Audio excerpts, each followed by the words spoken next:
What if I told you there was once a gaming console that promised to shake up the entire gaming industry, but instead became a cautionary tale? A console that launched with massive hype, but quickly fell into obscurity. Stick around as we dive into the story of this console, its bold vision, its rapid rise, and ultimately, its downfall.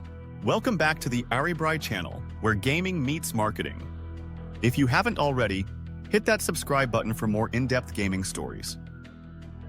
We're talking about a console that had every indie gamer excited, OUYA. Released in June 2013, this Android-powered micro-console aimed to disrupt the traditional gaming market. But what went wrong? Let's start by looking at how OUYA came to be. Back in 2012, OUYA emerged with an ambitious goal: democratize gaming. Unlike expensive consoles like PlayStation and Xbox, OUYA promised a $99 price tag, open-source software, and a developer-friendly environment. It was meant to be a haven for indie developers and gamers tired of paying big bucks for traditional consoles. The focus? A console that could combine mobile gaming's flexibility with console gaming's immersive experience. OUYA's launch on Kickstarter was nothing short of monumental. It raised over $8.5 million, making it one of the fastest-funded campaigns of the time. Gamers and developers alike were drawn in by its promise of affordability and freedom. It wasn't just about playing games, it was about developing them, experimenting, and pushing the boundaries of what consoles could do. OUYA came with the promise of a unique feature. Every game would have some free content, allowing players to sample before committing to buy. This move was designed to draw in casual gamers and create a new wave of micro-console enthusiasm. But the excitement didn't last. Shortly after its release, reality hit hard. Let's break down what went wrong.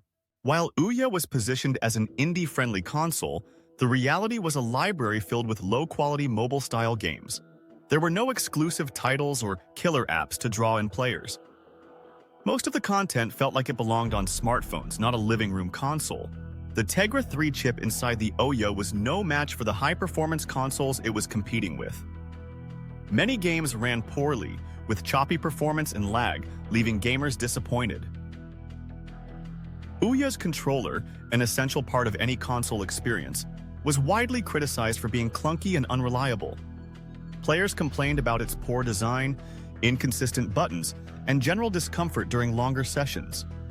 Not the kind of experience anyone wants from their gaming gear.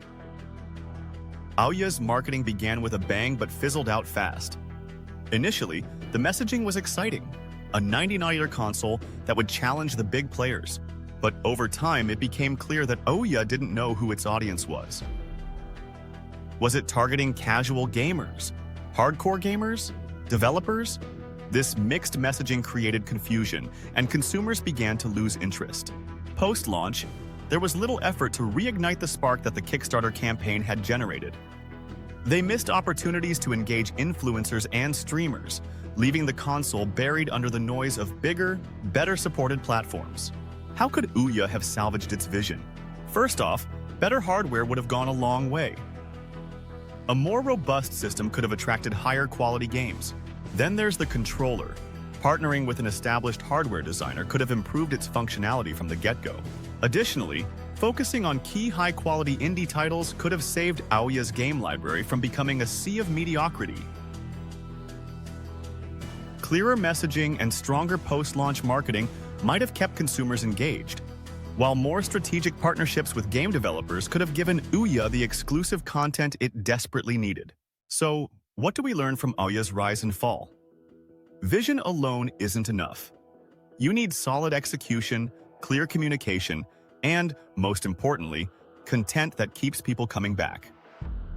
OUYA's story is a reminder that the gaming industry is tough to disrupt, especially when expectations are high.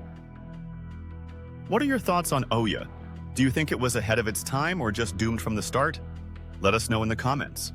And don't forget to like, subscribe, and hit that bell for more gaming insights from the AriBri channel. Thanks for watching, and stay tuned for more.